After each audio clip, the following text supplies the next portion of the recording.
Ketahanan pangan adalah ketersediaan pangan dan kemampuan seseorang untuk mengaksesnya. Sebuah rumah tangga dikatakan memiliki ketahanan pangan jika penghuninya tidak berada dalam kondisi kelaparan atau dihantui ancaman kelaparan. WHO mendefinisikan 3 komponen utama ketahanan pangan, yaitu ketersediaan pangan, akses pangan, dan pemanfaatan pangan.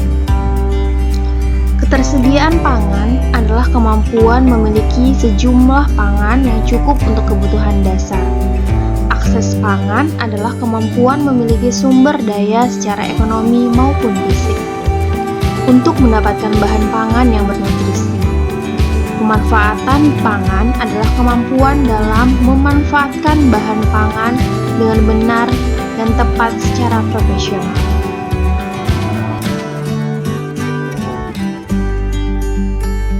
Ketika COVID-19 melanda dunia, bahkan Indonesia, banyak akses yang ditutup, sehingga berpengaruh pada ketahanan pangan.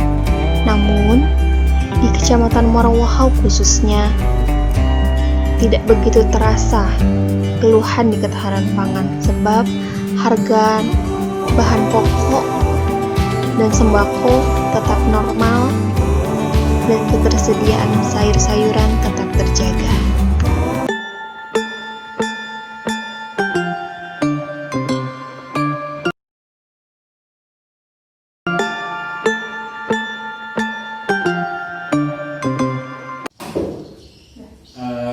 Bahan pangan di saat pandemi ini saya kira untuk wilayah Kecamatan Morowali tidak berpengaruh. Selama ini kesediaan bahan pangan tetap terjaga untuk di wilayah Morowali. Jadi kesimpulan kami untuk pandemi ini tidak berpengaruh terhadap bahan pangan. Sedangkan kami yang di lapangan untuk Kecamatan Morowali ini kan rata-rata tanaman sawit. Untuk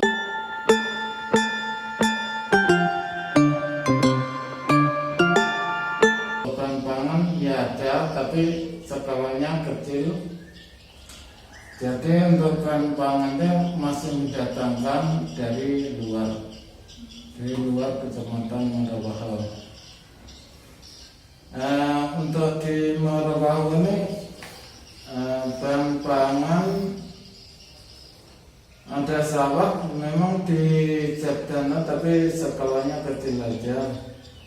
Yang lahan fungsional 10 hektar, cuma pada saat ini yang bisa tertanam 3 hektar aja. Sedangkan sawah itu cuma mengandalkan dari curah hujan. Jadi tidak ada irigasi tertentu.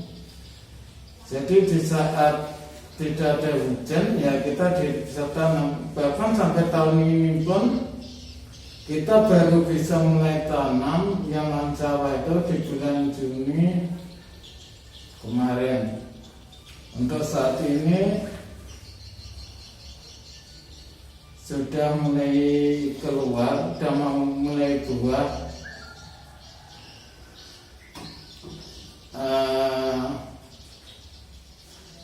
Jadi untuk lahan-lahan kayak ekstran ini ya rata-rata habis.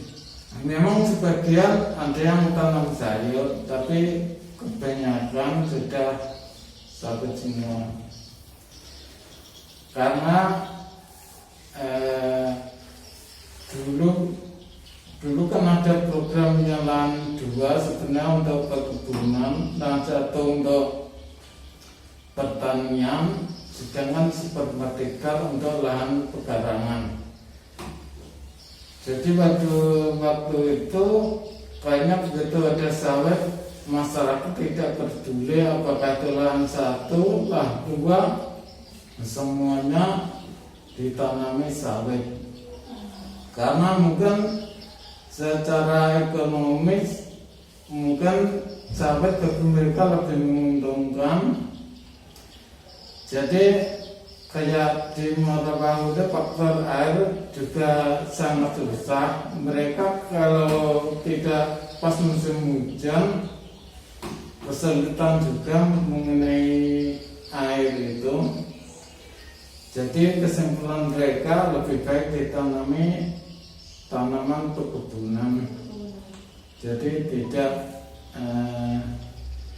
harus selalu ketergantungan pada curah hujan, meskipun perkebunan sendiri kayak di sini sahabat ya, kalau tidak musim hujan itu akan berpengaruh terhadap produktivitas nanti ya.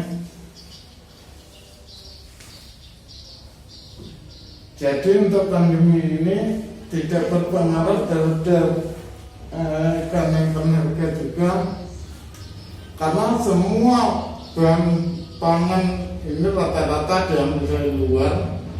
Kayak bahan pangan kayak beras itu masih rata-rata dari Sulawesi. Jadi kayaknya sampai saat ini pandemi ini tidak berpengaruh. Jadi untuk sahabat di masa pandemi ini mengenai harga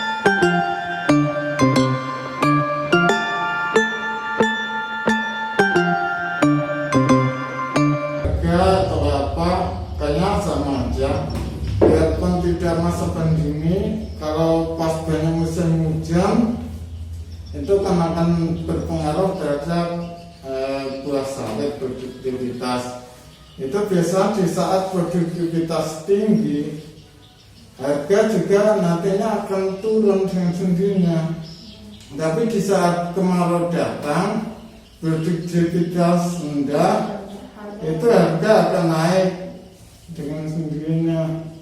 Biasa berapa tahun yang kami alami begitu mengamati. Jadi di saat kemarau harga akan naik, begitu turun hujan banyak harga akan rendah.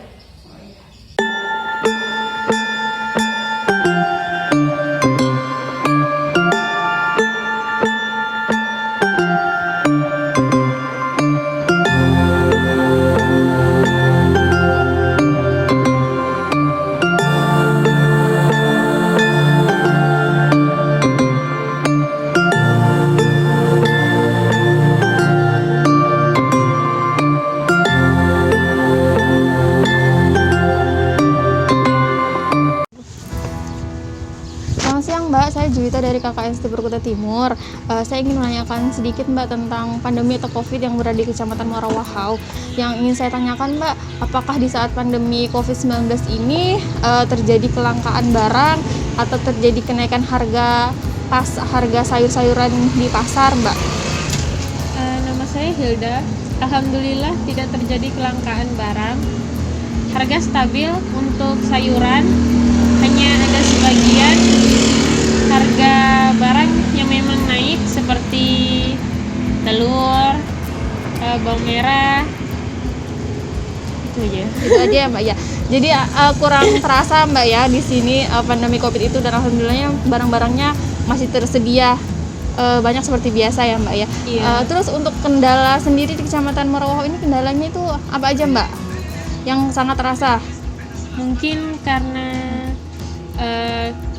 jarak tempuh kita dibatasin ya. Kayak misalkan kita dari kampung mau masuk kampung, dari luar mau keluar harus cuci tangan dulu. Ditutup juga ya? Iya. Oh itu aja. Oh yaudah Mbak, makasih ya Mbak ya udah mau kita wawancarai. Mungkin ada salah kata atau pengucapan saya minta maaf ya Mbak ya.